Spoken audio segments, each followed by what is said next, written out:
Welcome to Samba Samba. Enjoy the video. In this video, I will show how to make flan Puerto Rican style, easy method. Start by preheating the oven to moderate heat and prepare a caramel by melting sugar until golden.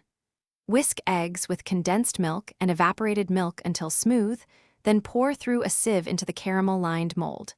Place the mold in a water bath and bake gently until set, then chill before inverting and serving. Measure ingredients precisely and set them on the counter before you start. That makes the process smoother.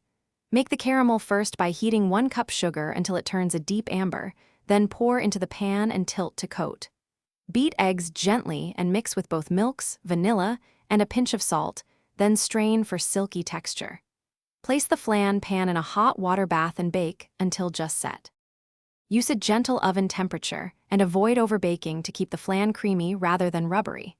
Test doneness by a slight wobble in the center. Residual heat will finish the set. After cooling, chill thoroughly so the custard firms and the caramel settles. To serve, loosen edges with a thin knife, invert onto a serving plate, and spoon any caramel over slices for glossy presentation and balanced. Thanks for watching. Consider subscribing if we helped you.